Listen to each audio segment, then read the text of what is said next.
En quelques années, cette entreprise a bouleversé nos vies. Comment nous déplacer, comment nous nourrir, comment travailler. Son nom est devenu synonyme de la remise en cause d'un modèle économique. Uber. Un succès fulgurant, le résultat d'une méthode implacable. On met un pied dans la porte et ensuite on pousse la porte. On enfonce la porte avec l'épaule. Et puis une fois qu'on est dans la pièce, on est bien obligé de s'occuper d'Uber. Uber veut s'imposer, quelles que soient les résistances qu'elle rencontre.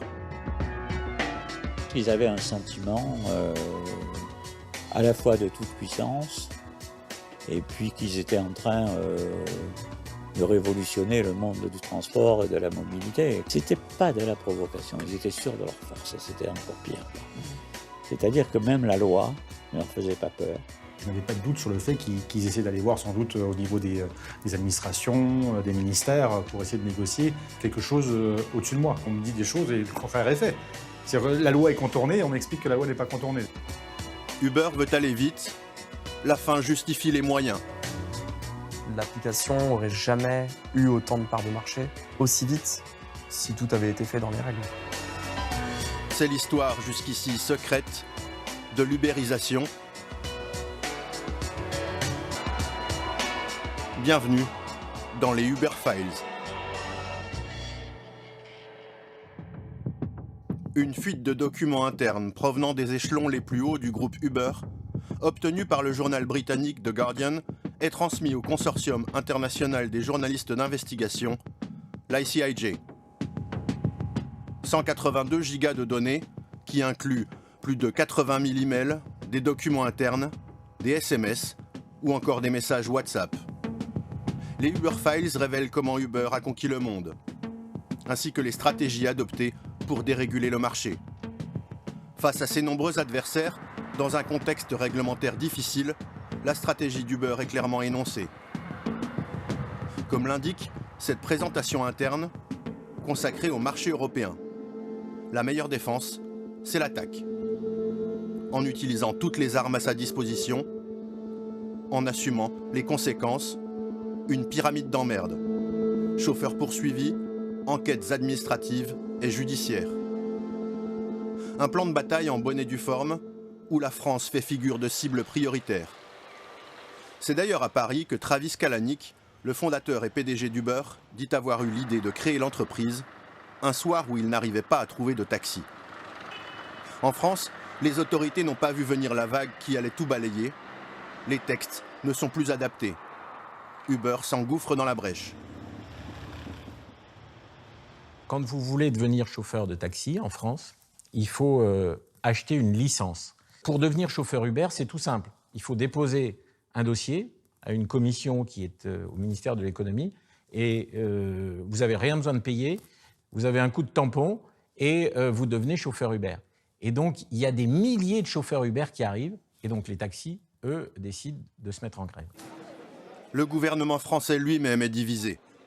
Il y avait depuis le départ sur ce dossier une double approche à l'intérieur du gouvernement et un conflit latent qui va se concrétiser assez rapidement entre le lieu où la Startup Nation était en naissance et le ministère des Transports. C'est le succès fulgurant d'Uber qui a réussi à inscrire sur la plateforme des milliers et des milliers de chauffeurs très rapidement, qui a un peu affolé les taxis et qui a, d'une certaine manière, poussé le régulateur à mettre très vite des barrières législatives.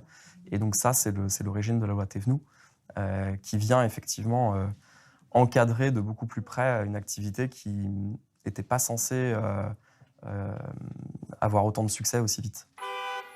Les manifestations de taxis contre Uber se multiplient, souvent émaillées de violence. En 2014, face au blocage, les autorités nomment un médiateur, le député socialiste Thomas Thévenoud. Il sera chargé ensuite de rédiger une loi. Un texte pour encadrer l'arrivée des nouveaux acteurs sur le marché. Uber va tout faire pour en limiter les conséquences. Pour ce faire, le groupe cherche des alliés. La firme américaine va miser sur un jeune ministre fraîchement nommé à l'économie, Emmanuel Macron. On avait conscience que le ministère de l'économie était évidemment un allié face à deux ministères très puissants qui étaient le ministère de l'Intérieur et le ministère des Transports. Nous, ce qu'on faisait, c'est on prenait souvent rendez-vous avec les conseillers d'Emmanuel Macron, ou alors on leur envoyait des courriers ou des mails sur certains sujets, en espérant évidemment que les arbitrages à Matignon penchent en faveur du ministère de l'économie et pas du ministère des Transports. Au début des années 2010, 2012, 2014, vous avez un affrontement entre une vision très libérale du numérique qui consiste à ubériser l'ensemble de l'économie. Et c'est une vision que partage celui qui va devenir président de la République, Emmanuel Macron. Et puis, vous avez une vision beaucoup plus conservatrice, régulationniste du marché du transport. Avec Emmanuel Macron, Uber va beaucoup échanger. Entre septembre 2014 et février 2016, les documents Uber Files relatent plus d'une trentaine de contacts directs entre la firme et le cabinet du ministre, et au moins 4 rencontres entre le ministre Macron et Travis Kalanick, le PDG d'Uber, dont 3 restées secrètes jusqu'à aujourd'hui. Quelques jours après l'adoption définitive de la loi Thévenoud, Emmanuel Macron reçoit le fondateur d'Uber et son état-major à Bercy. Ce rendez-vous n'était pas inscrit à l'agenda du ministre. Une réunion très fructueuse, à en croire les comptes rendus faits par les visiteurs.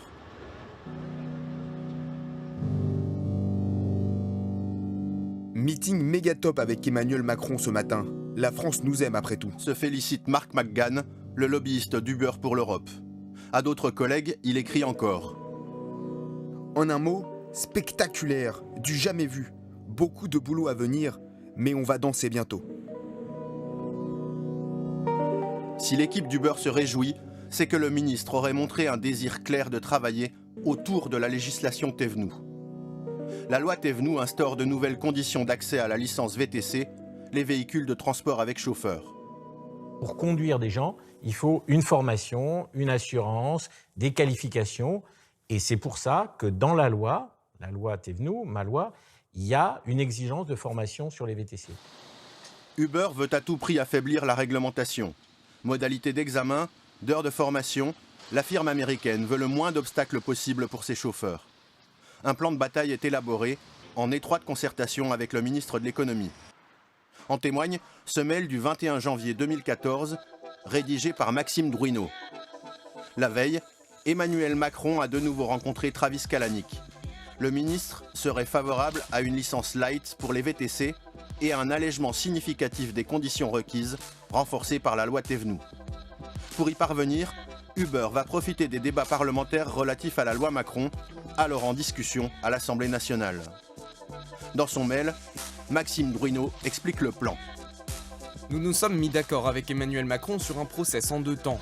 Proposer un ou plusieurs amendements à la loi Macron. Nous sommes conscients que les chances de succès sont minces, mais nous souhaitons le faire, car cela nous permettra de réfléchir à une proposition de licence light, et nous attirons dès maintenant l'attention des parlementaires, et éventuellement d'une partie de l'opinion publique sur cette question. Uber pourrait ensuite profiter d'une fenêtre de 4 semaines pour mener une campagne de communication avec Macron afin de faire accepter l'idée qu'une licence VTC light serait une solution pour l'emploi et la mobilité. Dans ce contexte, il s'agira de trouver le moment opportun pour rédiger un décret abolissant le régime proposé par la loi Thévenoud et introduire une réglementation plus souple.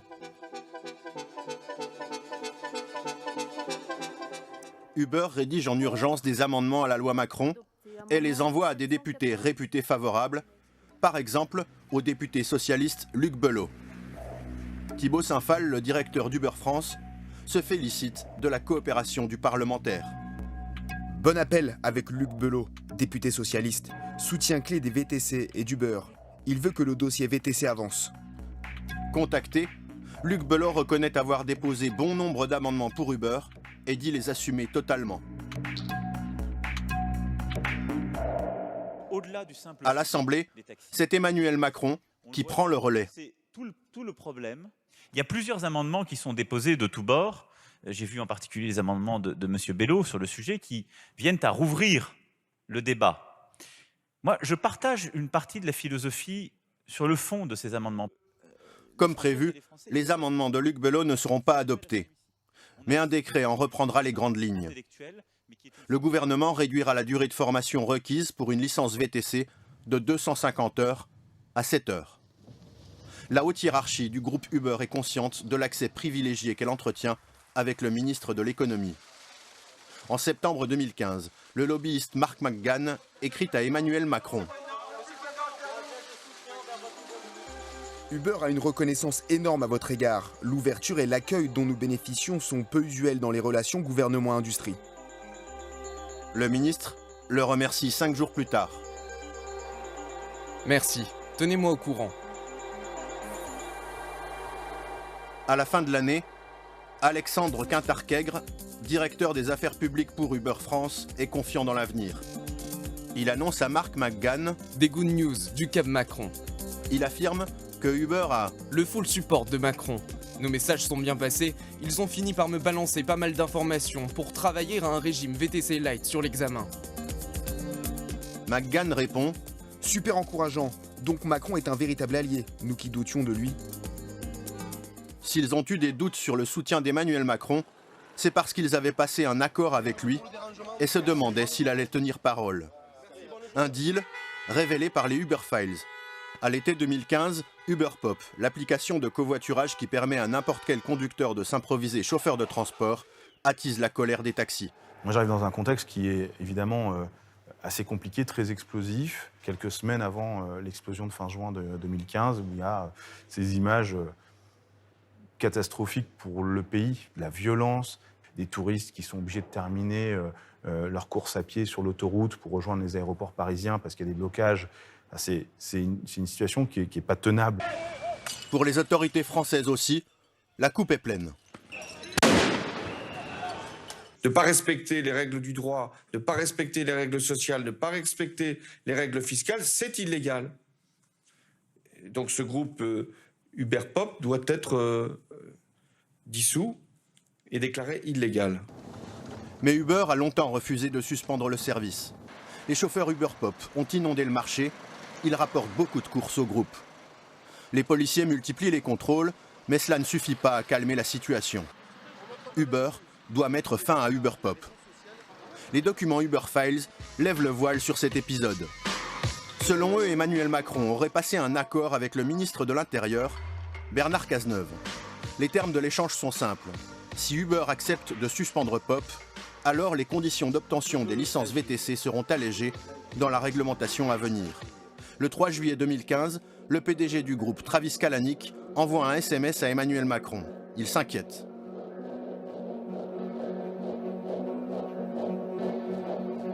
Pouvons-nous faire confiance à Caz ? Emmanuel Macron le rassure. Nous avons eu une réunion avec le Premier ministre. Cazeneuve fera taire les taxis et je réunirai tout le monde la semaine prochaine pour préparer la réforme et corriger la loi. Caz a accepté le deal. Quand serez-vous à Paris ? Le soir même, UberPop est suspendu. Contacté, le service de presse du président de la République a répondu « Ces fonctions l'ont en effet amené à échanger avec de nombreuses entreprises engagées dans la mutation profonde des services au cours des années évoquées, qu'il convenait de faciliter en dénouant certains verrous administratifs ou réglementaires. Il vous appartient de revisiter ces sujets rétrospectivement sous votre responsabilité éditoriale. » De son côté, Bernard Cazeneuve assure ne jamais avoir été consulté ou tenu au courant d'un accord de ce type. Quant à Uber, le groupe prétend avoir suspendu UberPop pour mettre fin aux violences. Pour l'entreprise, la fin d'UberPop n'a pas débouché sur une réglementation plus favorable pour elle.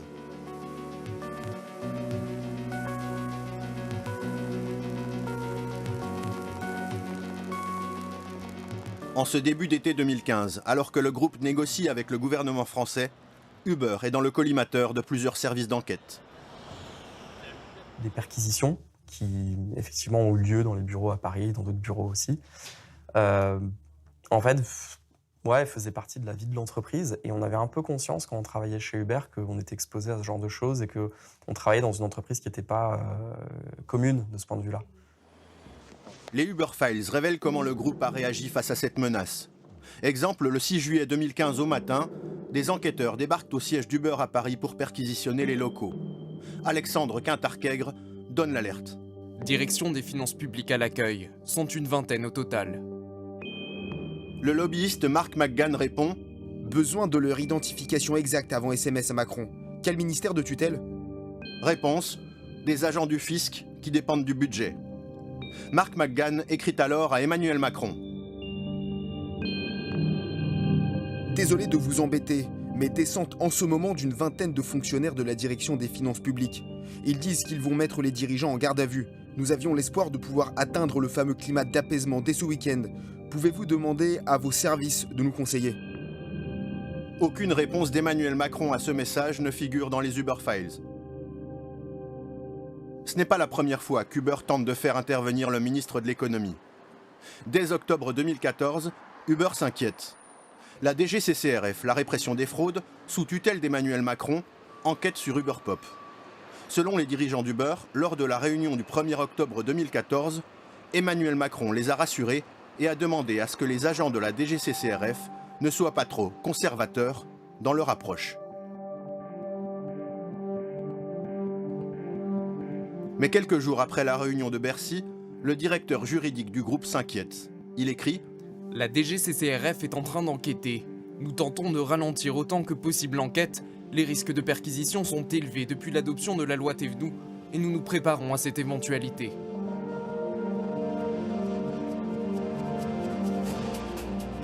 Ils étaient bien informés. En novembre 2014, les locaux d'Uber sont perquisitionnés. Des agents de la DGCCRF sont dans les bureaux à Paris. Ils posent des questions. Le directeur juridique est au courant. Les dirigeants d'Uber s'en plaindront quelques jours plus tard à Emmanuel Lacresse, directeur de cabinet adjoint d'Emmanuel Macron. Dans une note, l'équipe d'Uber veut parler du traitement difficile que lui fait subir la répression des fraudes. Selon un compte-rendu rédigé par le groupe après la réunion, Emmanuel Lacresse a insisté sur l'autonomie de la DGCCRF, tout en affirmant qu'il était important que les agents agissent en cohérence et qu'il leur parlerait. Contacté, Emmanuel Macron n'a pas répondu précisément sur ce sujet. Mais Emmanuel Lacresse, aujourd'hui député, affirme qu'aucune consigne n'a été donnée aux agents de la DGCCRF, spécifiquement concernant Uber.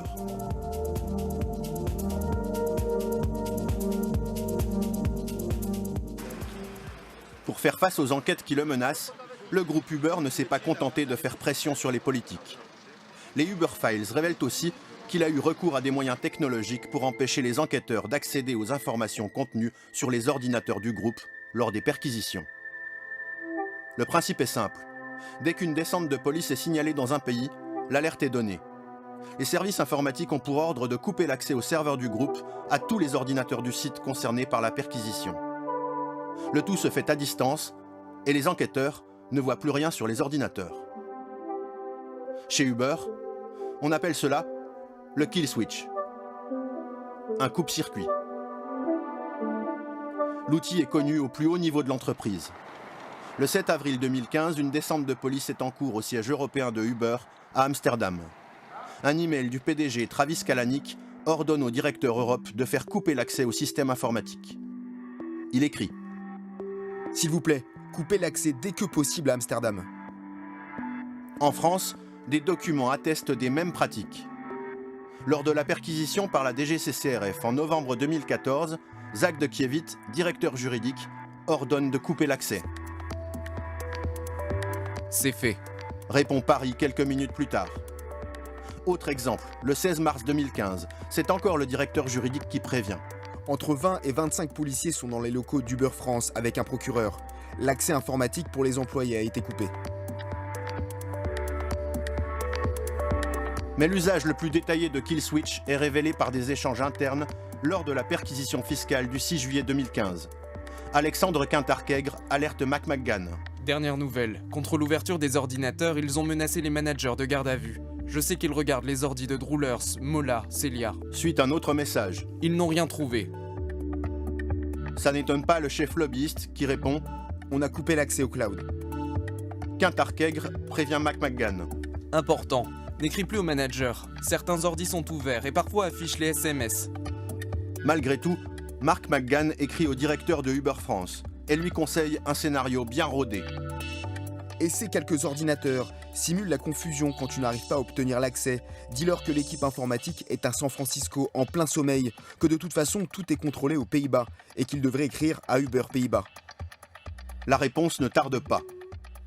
Oh yeah, on a utilisé cette méthode tellement de fois maintenant que le plus dur est de continuer à paraître surpris.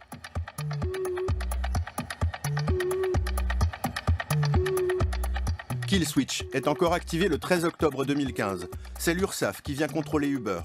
Mark McGann demande si Killswitch a été activé. Thibaut Saint-Phal, le directeur d'Uber France, précise « Ne coupez pas l'accès pour tout le monde, ça dérangerait le travail des équipes.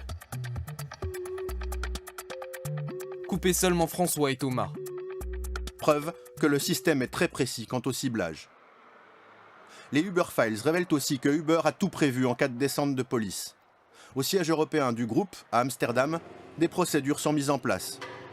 Regroupées dans un guide de 11 pages, intitulé « Manuel des raids à l'aube ». Tout y est décrit. Comment faire face aux autorités tout en restant dans la légalité. Comment verrouiller les ordinateurs le plus rapidement possible. Comment faire patienter les enquêteurs à l'écart, le temps de prévenir le service juridique. Une durée estimée entre 45 minutes et 1 heure. Pour rappel, 13 minutes avaient suffi pour couper tous les accès informatiques lors d'une descente à Paris. Travis Kalanick n'est plus PDG de Uber depuis 2017. Via sa porte-parole, il affirme que Killswitch était un outil de protection de la propriété intellectuelle. Il n'était pas conçu ni mis en œuvre pour faire entrave à la justice. Dans un communiqué, Uber explique que depuis 2017, le groupe ne dispose plus de Killswitch. Ces logiciels n'auraient jamais dû être utilisés pour contrecarrer des actions réglementaires légitimes.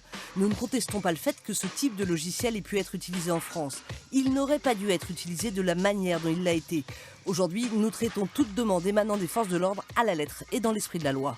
Selon les documents Uber Files, Killswitch a été utilisé à 13 occasions, dont 6 fois en France. Chaque jour, plus de 16 millions de passagers utilisent Uber dans le monde.